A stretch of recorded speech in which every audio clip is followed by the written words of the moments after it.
Support for the Legislative Gazette comes from New York State United Teachers, a union of professionals standing with more than 600,000 workers in education, human services, and healthcare with the Our Voice, Our Values, Our Union campaign. And United University Professions, representing 37,000 academic and professional employees at SUNY campuses and teaching hospitals across New York State. Frederick E. Cole, President. UUPinfo.org.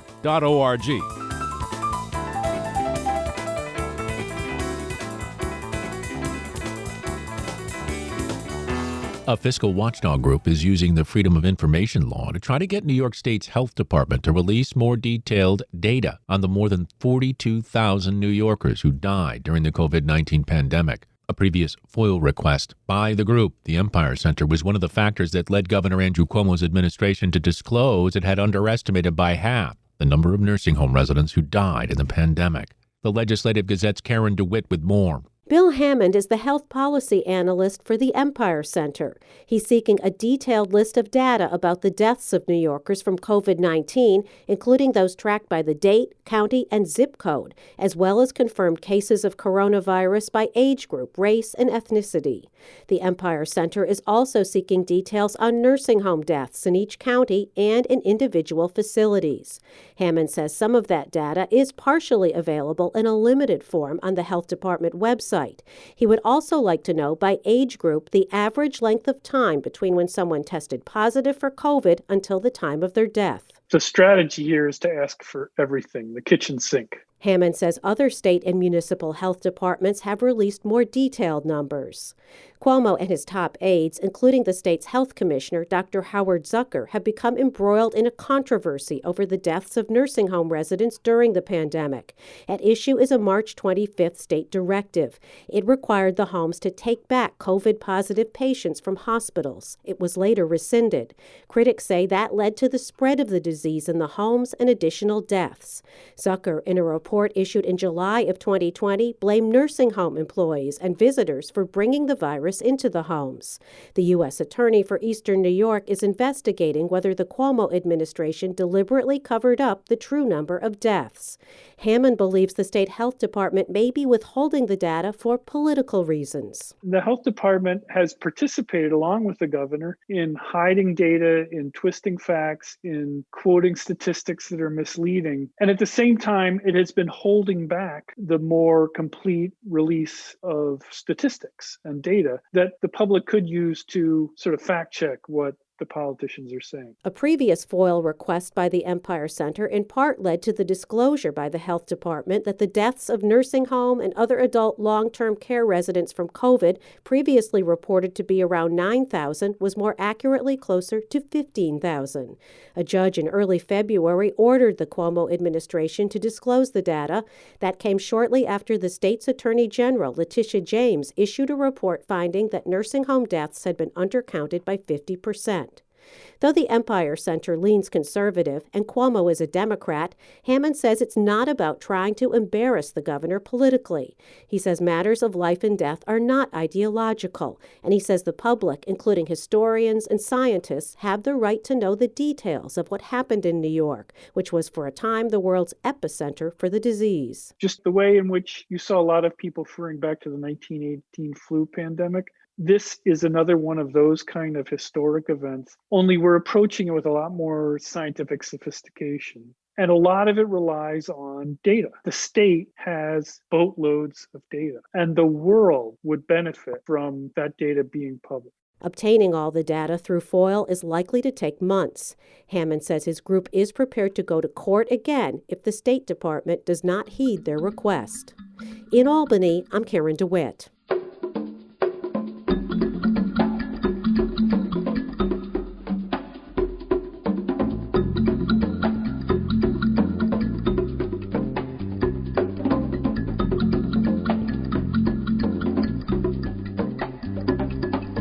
You are listening to the Legislative Gazette, a program about New York State government and politics. I'm David Gustina. Joining us now, Legislative Gazette political observer Alan Chartock. Let's go to New York City. Revised vote counts in the city's mayoral primary show Democrat Eric Adams has maintained a thin lead. Election officials made their second attempt Wednesday to report early tallies in the race based on ranked choice tabulation. Their first effort Tuesday turned into a debacle when they accidentally included 135,000 test ballots in the vote totals. The corrected results still don't paint a complete picture of the race. Nearly 125,000 absentee ballots have yet to be counted. This week's blunder, though, says the AP, by the Board of Elections is only the latest in a long history of mistakes, including mistakenly purging thousands of voters, equipment failures, and long lines at the polls. Critics, including many state lawmakers, say the board's partisan structure has led to patronage and incompetence and say the latest mistake shows it's time that big changes were considered. That's right, David. It's all about patronage. That's who these people are. These people are not honest brokers who are there to watch these elections and care about them. They are there in order to get a job. They are not doing the appropriate work. It's been disgusting all along. We've always known about who they are and what this is about. A few schleps do all the work, and then the people at the top at the Board of Elections go to a meeting, they hold up their hands, they do this or that, but in fact, they're mostly connected people, and that's the last thing we should be doing now. That is the kind of thing that will give solace to somebody like Donald Trump, who wants to push the big lie that all elections are corrupted. And that's why this is such a serious situation, especially in New York. And it gives him the chance to say, hey, look, this is what I've been telling you all along. These elections are fixed. And it's a terrible thing that we are facing. Legislative Gazette political observer Alan Chartock.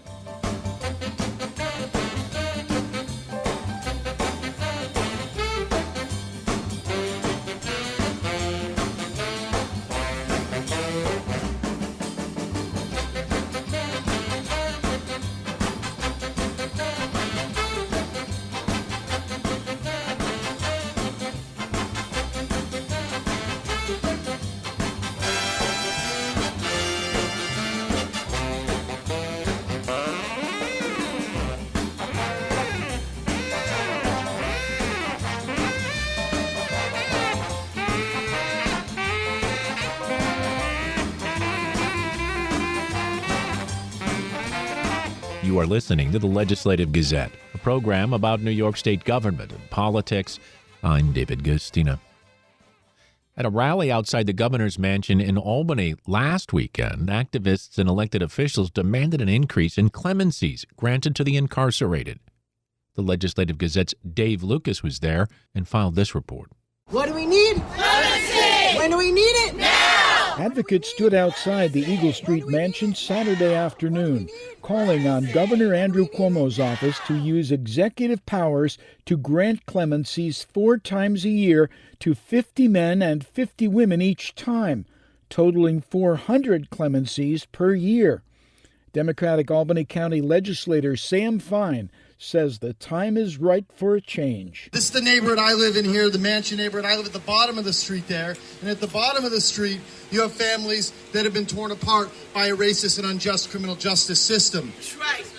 And at the bottom of the street, in the south end of Albany, in Arbor Hill and in West Hill, you have families that have been, that have had their wealth stolen from them. You've had families that have been put in a situation because of systemic racism, because of a lack of resources that have fed this criminal justice system. So now is the time to take action. We've seen the state legislature was in session down there. They passed a lot of progressive legislation that we're thankful for, but they failed to take action on reforming our criminal justice system, on reforming our parole system. John Milazzo with Vocal Albany says gatherings like Saturday's have been successful. This year, just working through Vocal, we've gotten 7 bills passed through stuff like this, doing stuff in the community, protesting. So it gives a voice to the people, and it allows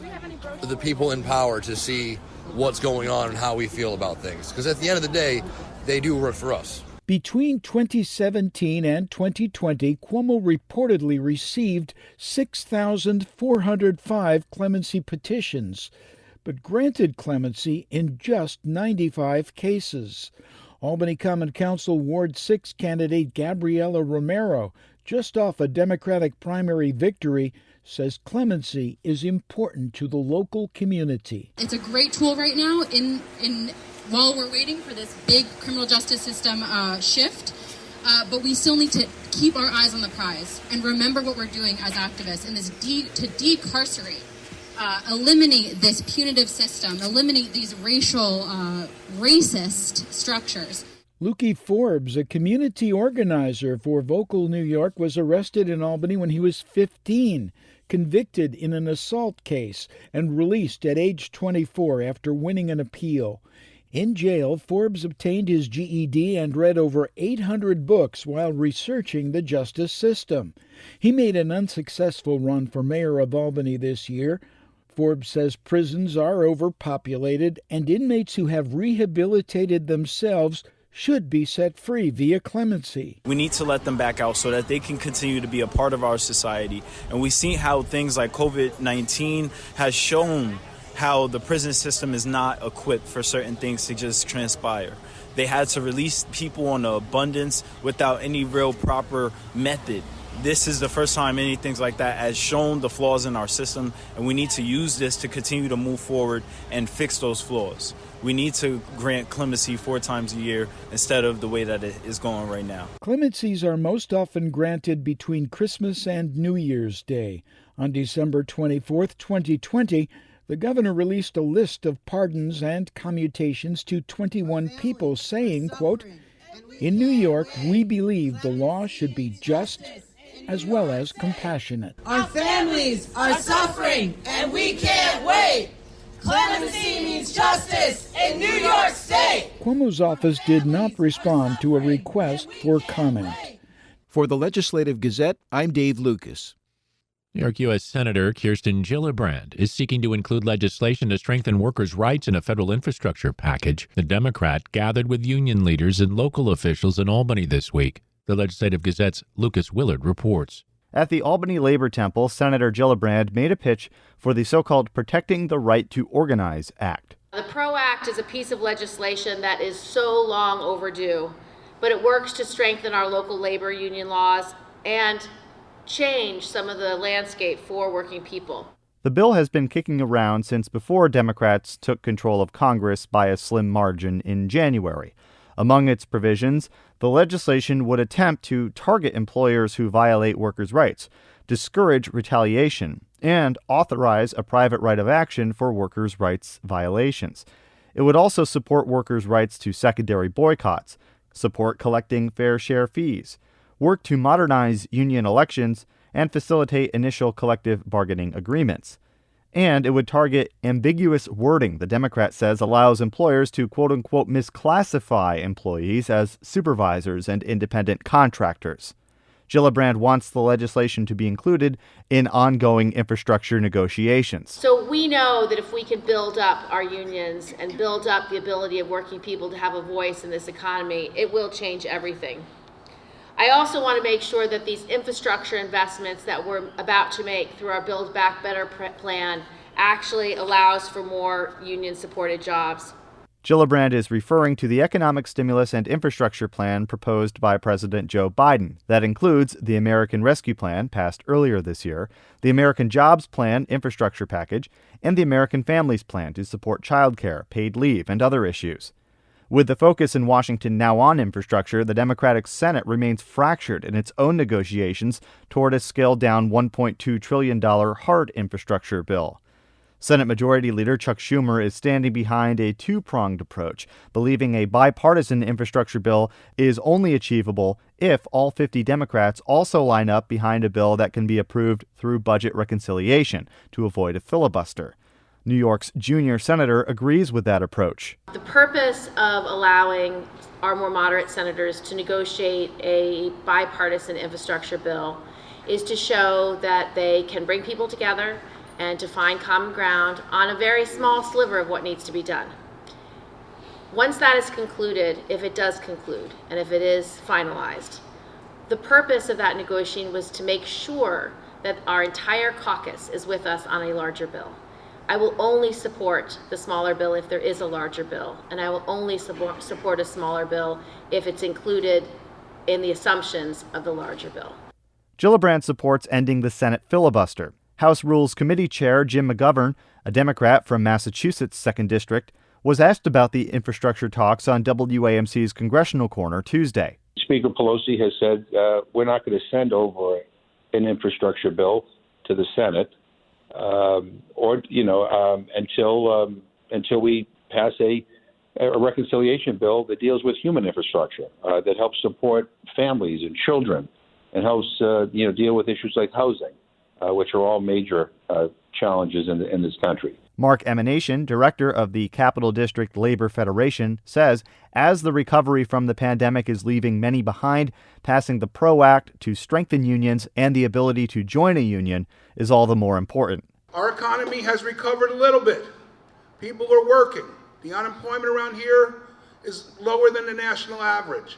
But rents, mortgages, groceries, gasoline, medical, everything is going sky high. At the Albany Labor Temple alongside Gillibrand, Emanation mentioned a food distribution event in Albany's South End earlier in the day. If we pass the PRO Act and we get everyone that wants to be in a union, poverty will decline and we won't have to do these damn food distributions like we've done.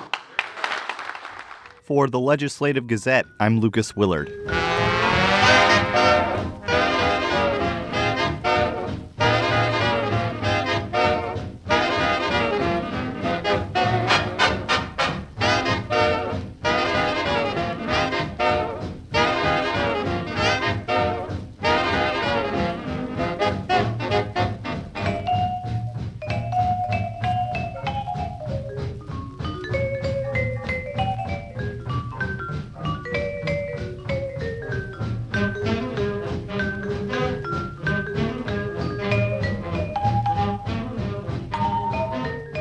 You are listening to the Legislative Gazette, a program about New York State government and politics. I'm David Gustina. The University at Albany has been tapped to partner on a National Oceanic and Atmospheric Administration severe weather research effort. The Cooperative Institute for Severe and High-Impact Weather Research and Operations will be led by the University of Oklahoma and comes with an award of up to $208 million over the next 5 years. The Legislative Gazette's Jim Levulis spoke with Chris Thorncroft, who directs UAlbany's Atmospheric Sciences Research Center, to learn about the effort.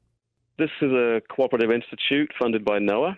There are a number of cooperative institutes around the country, but this one is dedicated to better understanding the causes of extreme weather in a changing climate and our ability not only to predict the extreme weather, but also to communicate it to various communities and users of weather information.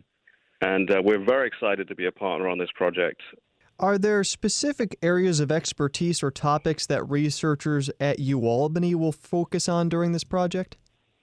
Yes.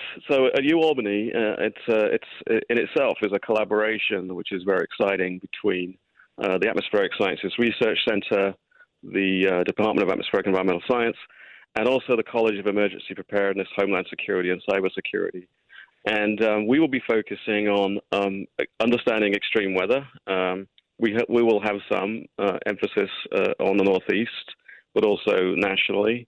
But also with the new College of Emergency Preparedness, Homeland Security, and Cybersecurity, it's called CEHC. We will be also working on this communication and science, the social science aspects. How do we create warnings that are going to be well received and understood by people that need to make decisions? And that could be emergency managers, it could be government, and it also could be the public. And now the NOAA partnership is being led by the University of Oklahoma and includes other schools, including Texas Tech. Now, those schools obviously have different weather than upstate New York or the Northeast. Will there be coordination between the schools to learn how detection and response to, say, a tornado might be beneficial for something like a snowstorm or a nor'easter or vice versa? Well, this is a national institute, so we will be dealing with national problems. And so even us living in the Northeast, while we'll obviously have some local interest in the winter weather especially, we will be also considering problems that affect the country as a whole. So, so there will be a collaboration on all types of extreme weather, well, be it tornadoes, winter storms, hurricanes. There's also an area that's pretty exciting called seasonal, sub-seasonal to seasonal timescales, where we're looking at timescales beyond the normal day to a week. We're going to be up to 2 weeks, maybe even a month or two. So that's another area of research that we will be at the Institute and we will be contributing to. And the award for the partnership is for 5 years with the potential for another 5 years based on successful performance. Do you know how that performance will be determined? Well, it will be determined on the research that benefits NOAA. And this particular cooperative institute is not new. I believe this was the first cooperative institute, so this has existed for decades. So, led by the University of Oklahoma, it's had an excellent track record of working with NOAA and delivering on what it's supposed to do. So it will be assessed based on the research and its application to the NOAA mission. And this effort comes ahead of the anticipated launching of UAlbany's eTech Center, a $180 million research and development complex. How might that help in this effort, or will it? It is a great story. It will help us, for sure. And as Director of Atmospheric Sciences Research Center, I'm so excited about the new building. Let me tell you about who's actually going into the building. It's ASSC. It is the Department of Atmospheric and Environmental Sciences. It is the new college, CHC, but also it will include the New York State Mesonet, which is an observing system of observations around the whole state, looking at weather. It will also include the local office of the National Weather Service. And so this ecosystem that we have going here is separated at the moment across the campus in different buildings. Now we're going to be moving into this building, and this grant actually brings those various entities closer together for the next 5 years, hopefully for the next 10 years, to work on these really important societal problems. And that center is set to launch this fall. Chris Thorncroft directs UAlbany's Atmospheric Sciences Research Center, the New York State Mesonet, and Center of Excellence in Weather and Climate Analytics. Chris, thank you very much for your time. Thank you.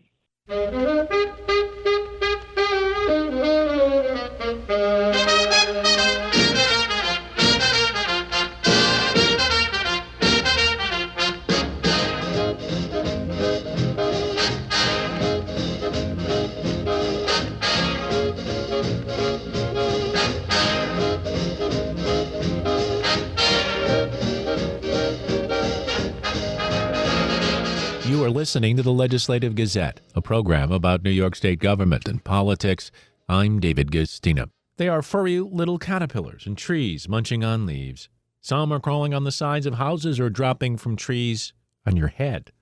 Northern New York and Vermont are experiencing an infestation of gypsy moth caterpillars, and there's so many of the insects that trees are being defoliated across the region. This week, the Clinton County Soil and Water Conservation District hosted an informational webinar on the gypsy moth infestation, and the Legislative Gazette's Pat Bradley was there. Although it's referred to as a gypsy moth infestation, it's actually the insect's larval or caterpillar stage that is doing the damage. During the virtual meeting, New York State Department of Environmental Conservation, Forest Health forester and arborist Rob Cole outlined the life cycle and how the caterpillars feeding on leaves can damage trees. We are in the later caterpillar stages at this point, but this is when the defoliation occurs. The defoliation becomes noticeable late May, early June, and then it hits its peak the last week of June or so. Once those caterpillars reach their largest larval stages, they're eating a lot of leaf material, a square foot or more a day. I think we're moving into those stages now. We're seeing some of the bigger caterpillars out there. And soon, within the next couple weeks, we should expect to see them start to pupate. And then into August is when we'll start seeing the adults emerge and the adult moth out there. Although the current caterpillar numbers will reach peak sometime in the next couple weeks, Cole said such large infestations are cyclical and will probably repeat next spring. The outbreak that we're seeing now probably going to last a couple of years. That's typical, 2 to 3 years for an outbreak. These outbreaks only coming around every 10 or 15 years or so. This year, severe defoliation going on in 3 major areas across the state. First is the Eastern Adirondacks, from Clinton County all the way south to Schenectady County, basically the Northway corridor along Lake George and Lake Champlain. Oneida and Oswego County really spread out, and really the Mohawk Valley in its entirety is experiencing very significant defoliation right now as well. And then Finger Lakes area, that area of severe defoliation has expanded quite a bit this year. Finger Lakes Region DEC Senior Forester Gary Copeland detailed the progression of the infestation that began there in 2019.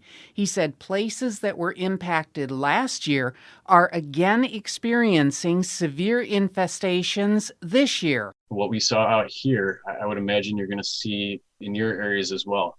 And probably one of the most shocking, and I think probably the best thing I could probably share is that we ran out of arborist support early. And by that, I mean, the arborists were just so overwhelmed that it became pretty difficult last year for arborists to keep up with clients, potential clients. And it's even harder this year. But DEC Adirondack Region Senior Forester Christy Barber said turning to arborists to help treat trees for pests like the gypsy moth caterpillar is problematic in Clinton County. There are none in Clinton County. I wanted to try to find someone in Clinton County, and there was nobody. You can watch the complete webinar on the gypsy moth infestation at WAMC.org. For the Legislative Gazette, I'm Pat Bradley.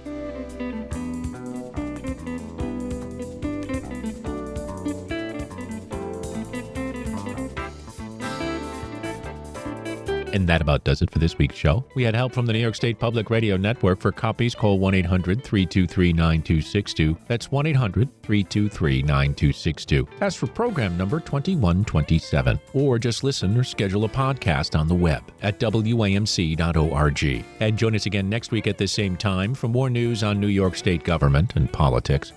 For the Legislative Gazette, I'm David Gustina.